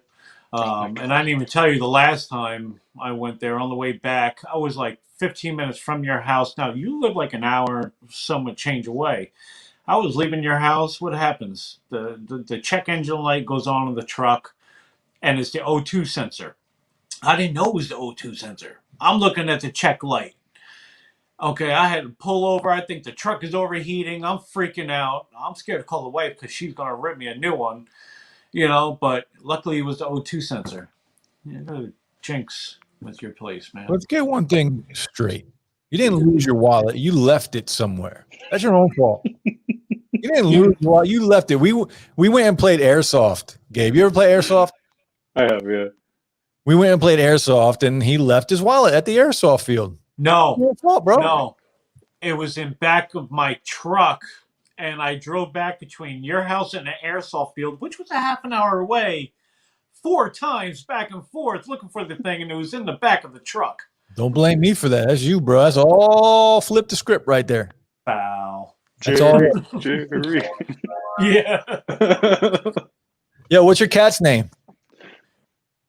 Fatty. You need to bring your cat in here. Let us see your cat, man. Yeah, no, she's all fat like. You watch Gabe, you watch Flossie Carter's channel? Yeah, of course. With his cat? Calm down. Yeah. I love how the community has created, like he has the sound quality song and he has the White Shoe song, and I'm like, that's just so neat. You know, White Shoes has his own Instagram page, right? Oh no, I didn't know that. Oh That's yeah, hilarious. White Shoes is the star, bro. White Shoes is awesome. Who is White Shoes? You need to watch, Lou. You need to watch a channel called Flossie Carter. He's a big time YouTuber. Does all kinds of reviews. He's awesome. But in every video, his cat joins him in every video. Really? And it's just his cat's name is White Shoes. He has a song made for the cat. Like the cat's a star. Mm-hmm. Yeah, she's had like I don't know, 5 different names since they got a Kitty, Fatty. Yeah, and when I got her shots, I didn't know what to call her, so I put Fatty, on the paperwork. And so now I get my emails and it's like, oh, Fatty is up for blah, blah, blah, for the veterinary hospital. Doesn't Fatty want her shots? It's crazy. Well, she's huge. She's Gabe, a monster. I actually got a question for Gabe, going back to tech. Oh. You are big time into the Apple ecosystem. Mm-hmm. You're using AirPods right now, Mm-hmm. right? Mm-hmm. Are you going to venture out into different earbuds or headphones? Well, let's see. That's a Uh-oh. I just have them in front of me. Where did I put them? I have my Q10s. Oh, they're right here. Oh, that's right. Q10s. So I have my Q10s. I have my Q20s downstairs. And I'm looking at they haven't announced, but they previewed the Q30s. Are they calling them? Yeah. So yeah, there's certainly brands out there that if I feel like, okay, there's so much conversation around them, I have to try it out. So that's what happened with What do you think of the Q10s? I love them. Every time, like, sometimes I don't want to wear the AirPods or their charger or whatever. I just slap these on. Oh, especially for the bass up button. Yeah. I like them. I have them right here. Right back there. That box right that's there. it. Yeah. That's the Q10s, and then the Q20s are over there. And the Q30s, let's just say they're on their way. No, they might have been here for a while already. I don't know. I didn't hear anything. Yeah. Now, wasn't Apple supposed to come out with a pair of headphones? Let's just say they're awesome. Oh, don't tease me with that. Lou, yes, but who knows when. What was your question, Lou? Apple's coming out with a pair of headphones? Yeah. Same reaction. I mean, has this been something they've been talking about for years? And they're coming out with the AirPod Studios, and there's going to be two types. One's going to be very expensive. Mm-hmm. One's going to be cheaper, but still expensive. Mm-hmm. John Prosser is saying that, what do you say, like next month maybe? We'll hear something about it. They just got pushed back. The announcement was pushed back. Next month? I thought it was March. Wait, what got pushed back to March? The AirTags? I'm talking about just the announcement. Got it. Oh, I haven't seen that then. Yeah, I think, we probably won't be able to buy them until next year, which is disappointing. I don't know. I'm torn, but you know what? Do I have them here? I love Apple earpods, man, earbuds. I love them. I have I'm kind of torn. I'm torn right now about Apple's Studios, and I'll tell you why. You see the headphones I'm wearing, right? The XM4s, Sony's XM4s. I love these. Love the XM3s, right? Over the ear, ANC. AirPod Studios are on ear, right? They're not over. Well, from the renders and the pictures, they're on ear, right? And that's what everybody's saying. They're on ear headphones.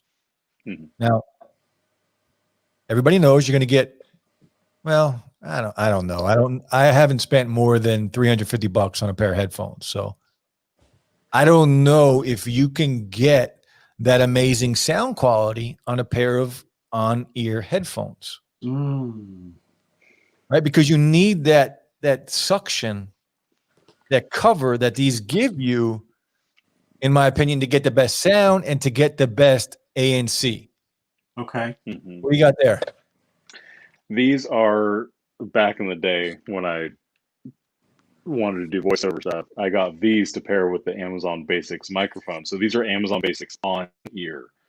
And the reason they're under here is because that exact reason. And that's why I can't imagine a world where those renders are accurate in the sense of being on ear, because on ear just doesn't cut it. Like I've used these. I'm not saying these are like the best headphones ever, but it's just the discomfort that you get from that pressure and the incomplete seal. Yeah, there's no seal. I mean, there's some in the sense that it just like covers they're resting on your ear. Yeah. So here's my dilemma, though.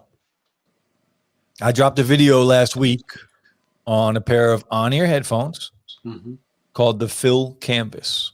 You know, Phil, they make the T1X and the T1XS. El Jefe does a lot of videos on them. I got a bunch of videos on the earbuds. Great earbuds. So they sent me over their Phil Canvas on-ear ANC headphones that retail for, there's two colorways. The black retails for $150 and the white are $250. So expensive for on-ear headphones with ANC. I didn't expect much out of them. And let me tell you what, I was blown away. Interesting. Shocked. And all that made me think about was, if they can pull this off, and these are older headphones, they've been out for over a year.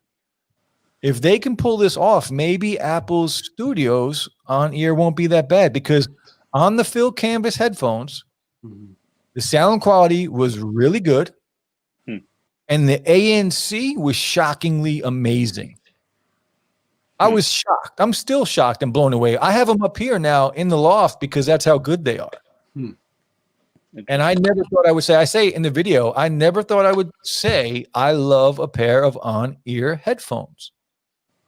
So all that made me think about was, all right, maybe Apple has something here. Yeah.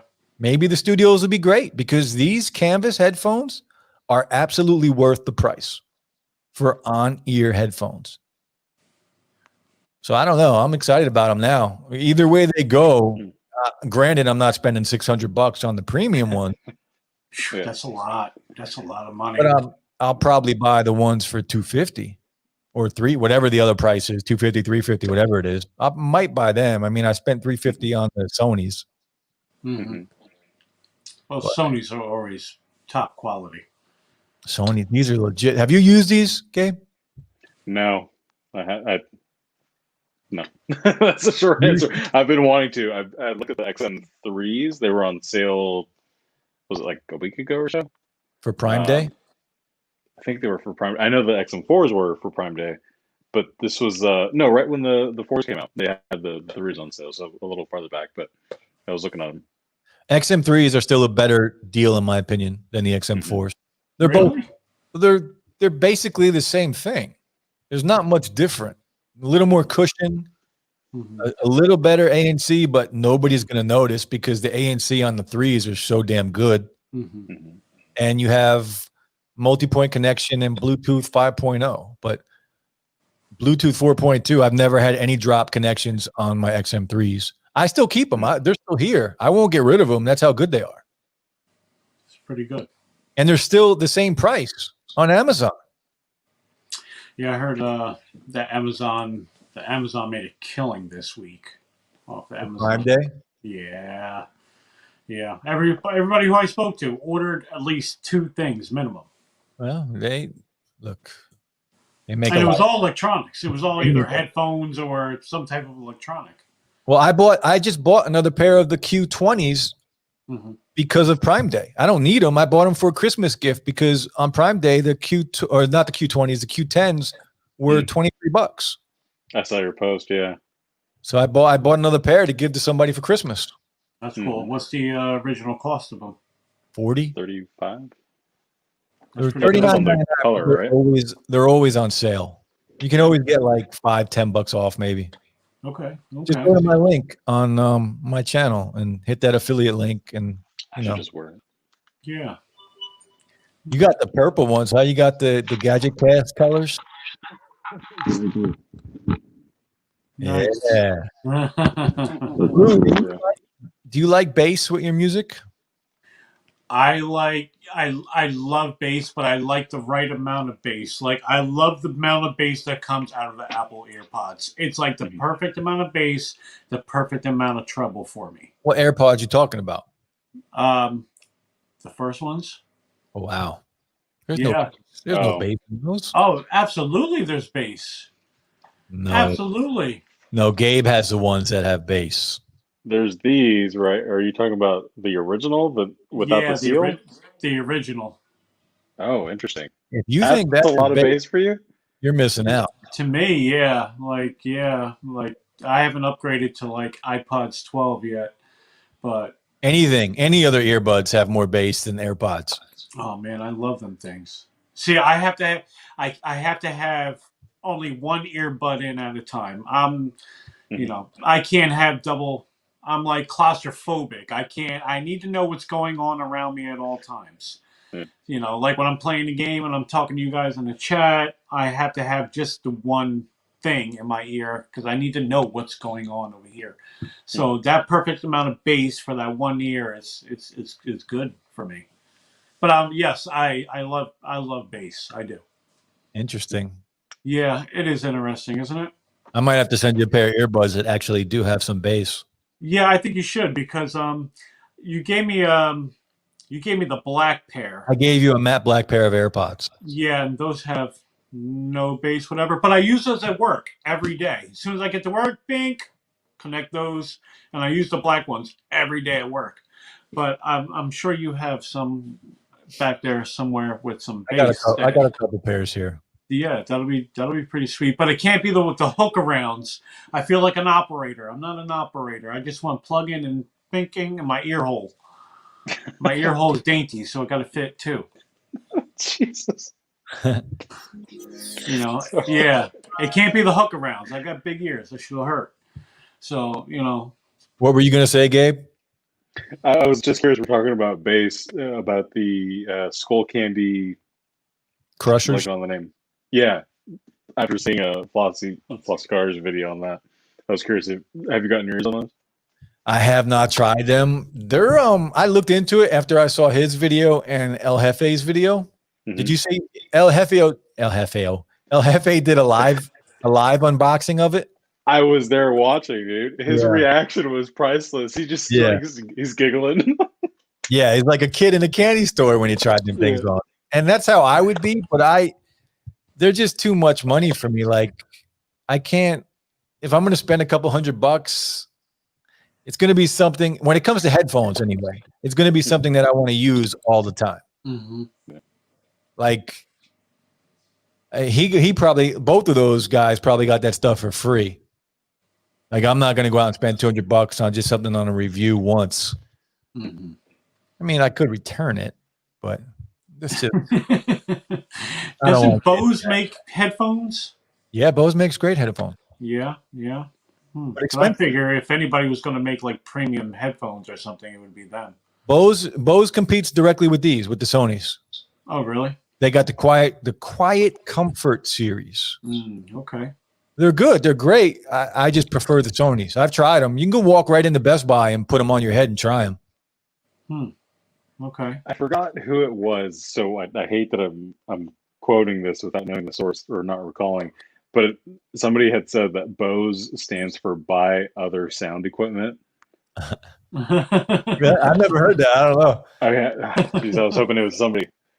And it just got me wondering, because I haven't used Bose, so I'm not the one to ask, but I wonder if they really are good or if they're just really good at marketing. They're good. Watch El Jefe's and GameSky's videos on not only the headphones, but the earbuds. They make some really good earbuds too. But I prefer Sony. Mm-hmm. I mean, it's, we're splitting hairs here. Right. I just prefer. Bose has some headphones that are really close to these XM4s and XM3s. Mm-hmm. I think the ANC is a little better on the XM3s and 4s, but Bose is right there, like real close. Interesting. But we're going to wrap it up. We've been going for an hour and 54 minutes. It's been a good one. So a long stream. Gabe, again, thank you for joining us. You are welcome whenever you want to come join and hang out. You are more than welcome. I have had conversations, so I think my Fridays are going to start to open up a little more. Just heads up, just saying. Bro, you are welcome every week. Every week. The more people we can get to talk about tech on here every Friday night, the better time I have. Absolutely. And I'm learning, as somebody who's not into like all the different sizes, models, memory, everything about phones and everything. I'm learning more from you two, which is really informative. So this is great. This is fun. Can I comment on that? Yeah. You are probably more valuable in this conversation because of that. Because Absolutely. Jeff and I are saying like, oh, we already know XYZ. I personally need to have the questions to somebody that doesn't follow it as closely or whatever to get that honest feedback, because everybody I follow or talk to is like, oh yeah, in that same realm, unless it's like, family or friends that really don't care. So that's valuable to me. Right. And that's why, it's good, because those questions need to, be brought up, because you guys are like very excited about these models and all this stuff. And, everybody who's in the chat may not be as familiar with everything. Mhm. So yeah, that's what I do. That's what I do. That's what I do. That's what I do. So yeah, Gabe, there's a spot every Friday if you want to join. I respect that. George. Absolutely. Odin, what's up? You're coming in at the end. We've been here for 2 hours. Again, Gabriel T Black. You can find Gabriel T Black on YouTube. You just dropped a video. What's your latest video, Gabe? The latest one was on the 14th. What was that? Tuesday, Wednesday? It was the reaction to the iPhone 12 event. To the Apple event. Check out Gabriel T Black on YouTube. Check him out on Twitter. You can find all three of us on Twitter. Check out Flip the Script Gaming on YouTube as well as Twitter. Digital Slang, the same. YouTube, Twitter, the Gram. We'll call it the Gram. The Gram. Gram. The Gram. Not to be mistaken with the LG Gram. But that's the LG. Ooh, LG. That's another. We got to talk about the Wing. We'll talk about the Wing next week. That's true. We'll talk about and hit up Jeff too, and tell him we want to see some adventures of Digital Slang out there, some road trip videos and stuff. Like, I think that would be an awesome miniseries. I'll get to it. There's a lot I have to get to. It's tough. Yeah. About a lot of videos week, I'll check it this podcast. Yeah.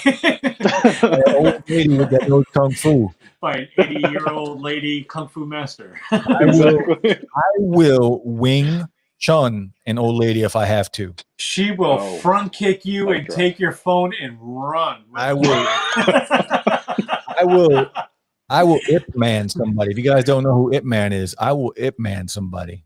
You will see her running down the street. Wig come off. Freaking all the old gear come off. Yeah, do you know who Ip Man is? I do not. I'm look it up.